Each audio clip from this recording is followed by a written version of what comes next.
Hello, my name is Steve, and I'd like to welcome you to the Empower Move the Mountain Survey Training. Today we're going to learn how to use the Empower system to enter a circle leader and to record their first survey. As I go to Launch Application, that will bring us to the login screen. Once I get to the login screen, I type my username and my password and log into the system. This will bring us to the main menu. From the main menu, everything that we're going to need today will be found under the self-sufficiency plan. Clicking on the self-sufficiency plan will bring us to the main search screen. On this main search screen, I can enter my last name, Hogan, and I search, and it does not find Mr. Hogan because he is not a part of our system yet. So I need to come down here to the bottom and add a circle leader. Clicking on Add a Circle Leader will bring me to the Add a Circle Leader screen. At this point, I can put in James Hogan, and I need to either have his date of birth or a social security number. In this case, we're going to use date of birth, so I'm going to put in 07/01/66,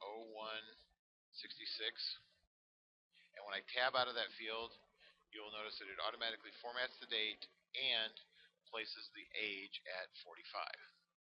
I can also enter a date by typing in 7/1/66. Tabbing out of that field will do the same thing with the age. A final way that I can enter the date is to click on the little calendar button next to the date, and it will pop up a calendar pop-up. Using the double arrows, I can go back 3 months at a time in quarters. I can go back 1 month at a time with the single arrow. I can also click on the July 1966 here, and it will bring up a calendar tool where I can select which month and which year I want to go to and go straight to a month and year.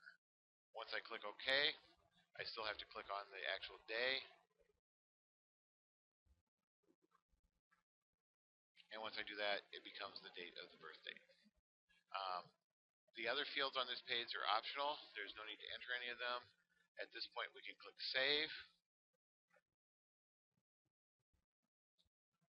It will ask us, do we want to make the participant searchable? We answer OK. And that will bring us to the address field. At this point, we can enter an address.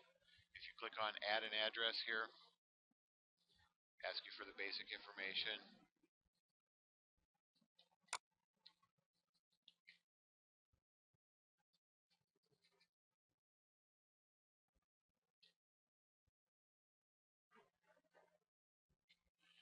Now, you have no way of knowing this, but I have misspelled Broadway intentionally, and I have also included the wrong postal code. By using the validate function over here, we can go to Google Maps, and it will check to see if this is a valid address. If it is, it will return the address just as we entered it. If it's not, it will return its guess at what the address could be. It might return multiple addresses. It might return a single one like this. If the address that appears on the right-hand side of the screen is correct, you may hit the select button, and it will update the address with that address. If the address is not on the right-hand side of the screen, you may hit the save button over here and actually save the address as it was entered. In this case, I'm going to enter the select here, and that will become my address for Mr. Hogan. I can also add contact information at this point. I can select what type of contact it is. It's going to be a home phone number, and I can enter my 555 555 5555 and save that, and that will now become Mr. Hogan's phone number. Once I've entered the information here, I can click on Continue, and it will bring me to a screen that will give me a choice of Case Manage or Take Survey. In this case, we're going to take the survey. Click here, and this will bring us to the Move the Mountain survey. Now, the Move the Mountain survey mimics the paper survey dated 2011. So if you're using the paper survey, these questions should follow in the exact same order as they do on the survey. You'll need to ask for consent to use the information. If you answer yes, it will allow you to continue. If you answer no, it will save the survey, mark it as complete, and exit you from the program at that point. I'm going to click next. Brings us to the first page of information here. The survey date. This is the date that the person is taking the survey. In this case, I'm going to use today's date of the 17th. I'm going to say this is a either before getting ahead, after getting ahead, 6-month, 12-month, 18, all the way out to 48-month survey. In this case, I'm going to use the before getting ahead report. If you have already filled out a before getting ahead report or after getting ahead report or a 6-month survey, you will not see those on the list. They will only show the ones that are valid answers at this point. Are you part of a circle with at least 2 allies? No. And circle leader date of birth, 7/02/66. Tab, and we'll press next to continue. Monthly wages, circle leader only. This is the income for the circle leader themselves. So if our circle leader is making $1,200 a month, we put that in. Now income sources, earned income. This is for all members of the household. So if we have a $1,500 income monthly, child support received 0, supplemental income 0. If the amount is 0, you do need to enter a 0 into the field.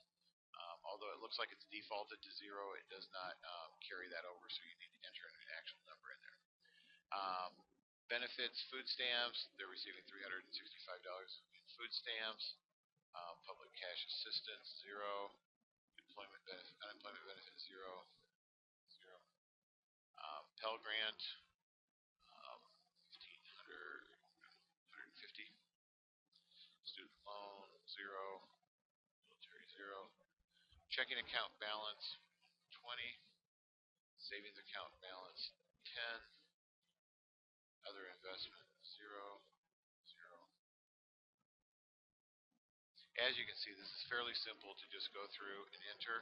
If you want to use the tab key, you can tab between fields so that you don't have to keep going back to the mouse and using the mouse to enter.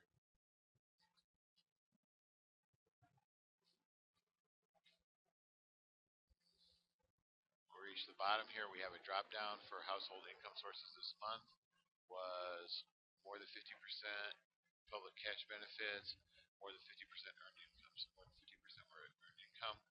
And we're going to click next, and that will move us on to the next question, next set of questions. As we move through the next set of questions here, you'll notice that these are drop downs. School.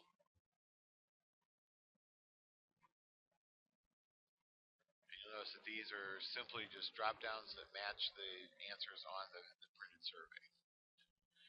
If you answer yes to a question like, are you enrolled in an education program, you'll notice that it pops up, what are you studying?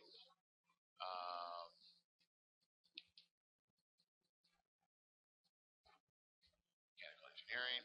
How long does the program last? 18 months. How much have you completed? 50% done. And at the end of it, we'll get a professional license. If you have completed a program in the last 6 months, you can answer yes, and it will do the same thing. In this case, I'm going to answer no to that. Employment status. I'm currently working less than 15 hours a week. Child support. I am not eligible, not applicable. Adequacy of income and shelter. Able to meet food or housing during the last month. In times of trouble, how many friends do you have that you can count on? I'm going to put none because this is before getting ahead. Next.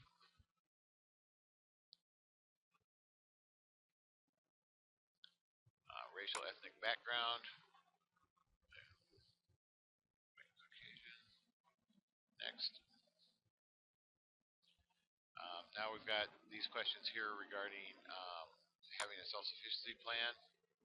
At this point, how do you have a plan for reaching your goals to become self-sufficient? No.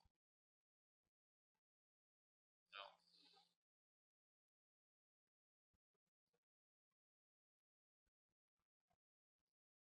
health insurance for yourself? No. How many children are in your household? Go with 1. How many children? 1B. Do the minor children have health insurance? No. And then during the past 6 months, have you? We're going to answer no to all of these.